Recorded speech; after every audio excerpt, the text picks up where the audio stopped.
By the way, Yoshi, Yippee. I want you to break. We never did this. I want you to break down the Deltarune lore, like as you understand. Oh boy. Okay. So, chapter 1. You're Chris. Yeah. You are the soul inside of Chris. Because I don't know who the fuck. I don't fully know who Chris is. Like, Toriel's their mother, and Asgore's their dad. They're and adopted. they have. No duh. I was about to say they're probably adopted, and fucking there's Azriel, and Azriel is at college right now. Oh god, is that why chapter 5 is all about flowers? Is Azriel's coming back? I mean, there are some people that think he'll be back as soon as chapter 5 because it is Sunday. Oh, okay. And then you go to school and you meet all your classmates, including Birdly, my beloved, Noelle, the also beloved for completely different reasons, and then her dumb girlfriend Susie, who's a really big asshole at first and very bad kid, and eats chalk. And Alphys is like, why? I don't know who ate chalk, so fucking you're gonna go with Chris, get more chalk.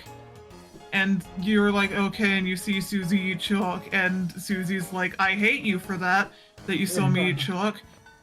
Fucking, I'm gonna kill you. Haha, not really, I don't give a shit about you anyway. And go to the closet.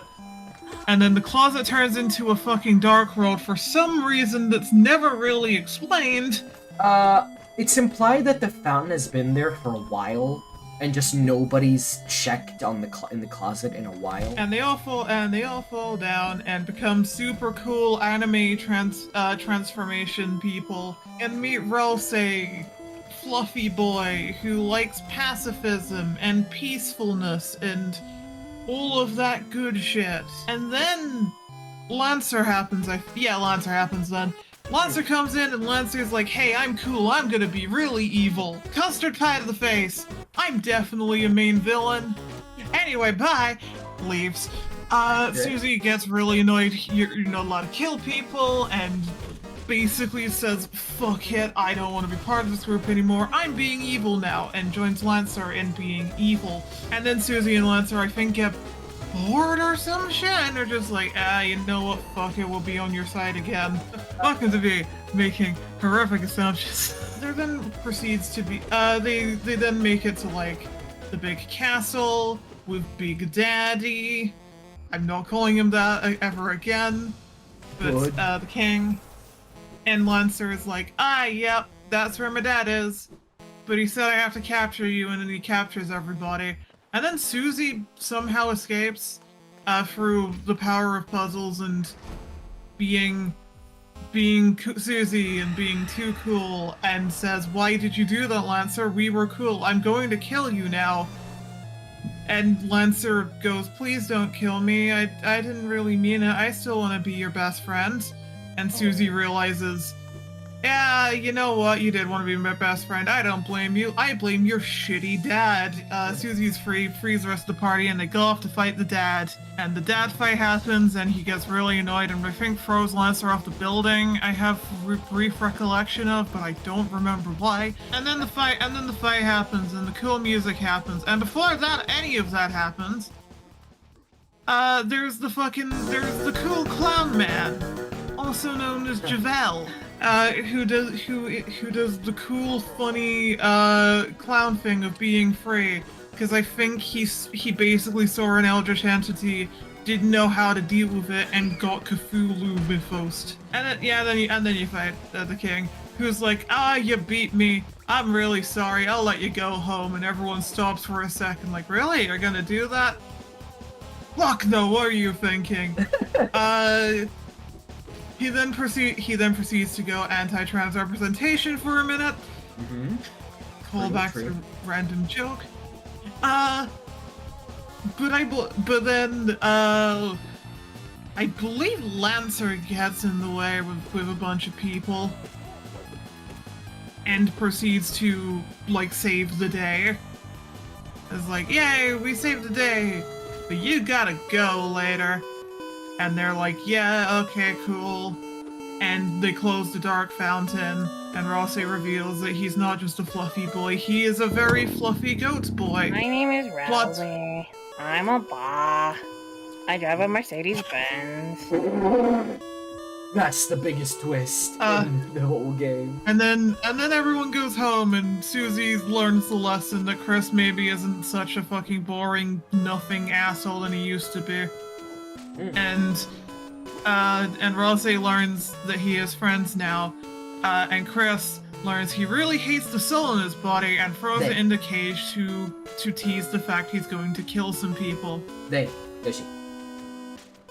Yep. They. Oh. Yeah. They're non-binary. Them. Fuck. Anyway, yeah, chapter 2? Chapter 2.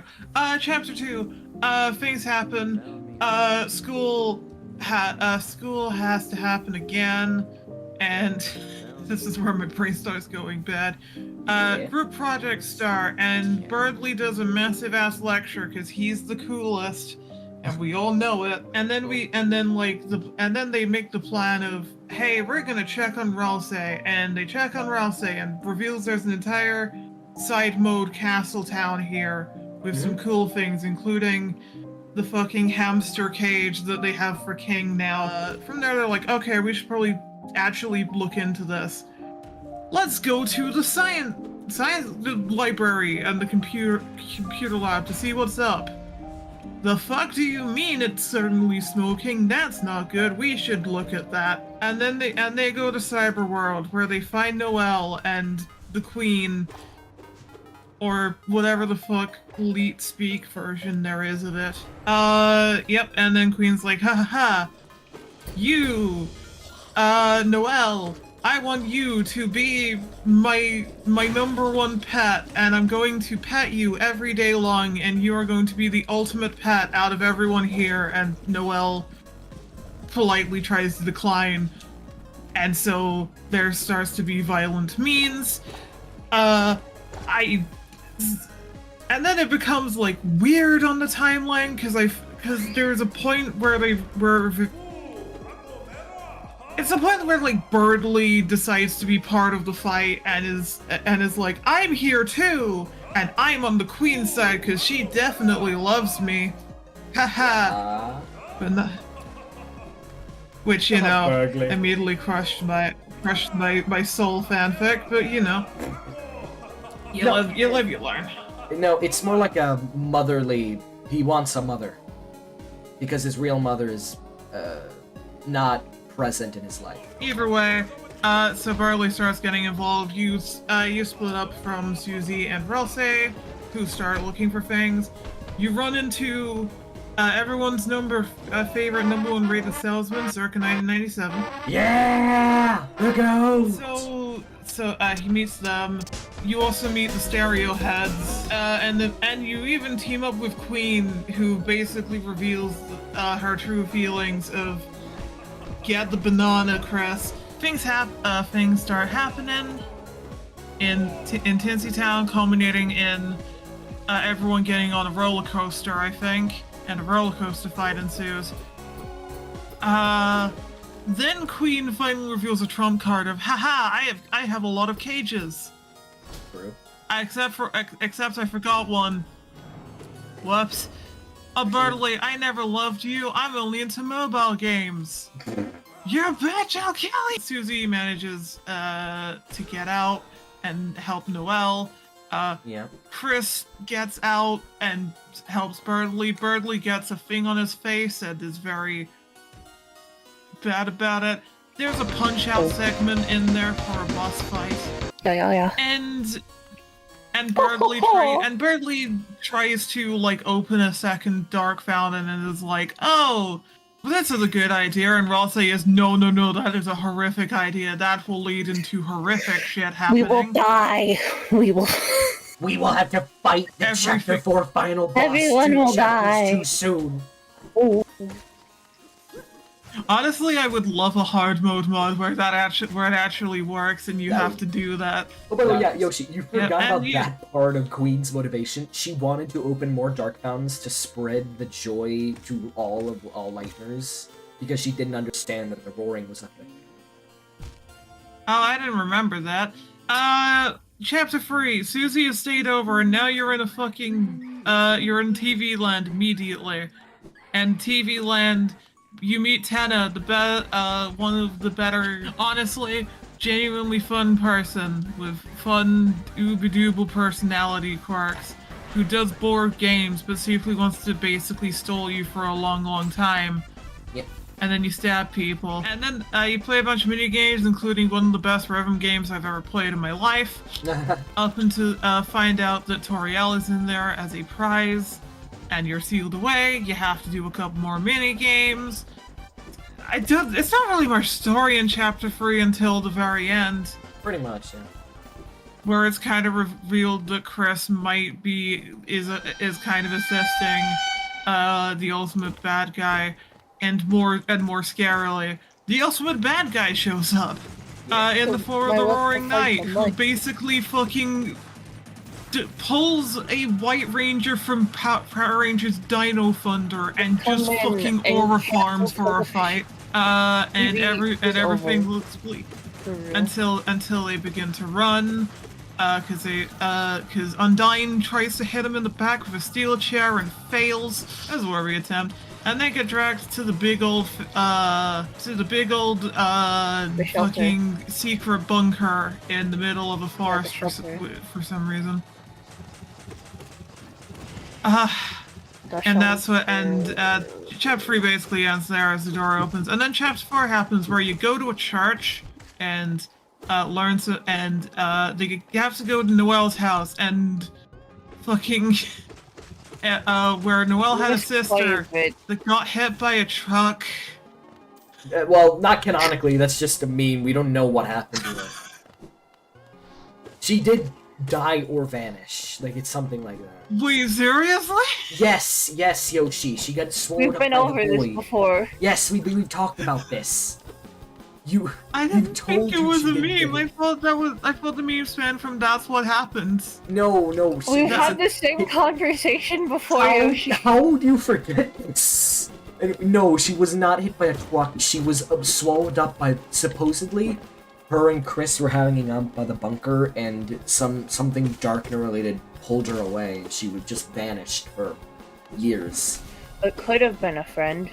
Yeah, it could have been a friend, an image dash friend. Like something. Yep. But you know, and then you have the entire fight out because of a fucking guitar for some reason. Yep. Which, like, is dumb. Because the guitar had the code in it. Yeah, the guitar had a code in it. Like the code to open the shelter. Chris tried to hide it. Yeah. Which is not how I read that scene at all, but oh okay. My god, Yoshi, how do you miss this? Look, because of how slow he was doing it, and the fact that he agreed to go with Susie's plan and shit. I'm gonna. Chris is against you. Yeah, Chris doesn't like you. I just assumed that they, the guitar was very personal to them. No, it was the code. Actually, it might be that, but it's mostly due to the code. So I thought it was a personal sentiment, which is... code in it, the first 1:12, and then Chris rips you out or something. Yeah. But eventually, everything gets a little bit complicated when the church goes up in fire, and the prophecy's basically revealed. Not revealed to you, but revealed to everyone else but you. Yeah. And Susie's like, well, I'm not letting that happen. And Rosé's like, I don't think you have a choice to let that happen. I'm sorry. Also Gerson's there, and Gerson is, probably my favorite. And he helps fight a Roaring Knight, who's like, well, fuck this, we ain't doing this. Also, there's fucking Pumpkin Jack and Jack-o'-lantern, insanity. But again, there's also just, the Roaring Knight, who's like, well, I don't want to do this. Pulls out a second dark fountain and a dark fountain. Ouroboros herself, fuck you, and leaves, leading to fucking Pokemon Stack Attack, but not. Made out of darkness. Which is insane. Yeah. You fight, and then you beat, and then it's revealed that the circus... Ow. Circus? Fuck no, the festival's happening tomorrow, and then everything goes weird, and that's all I remember about Deltarune. Wow. Anyway, alright, yeah.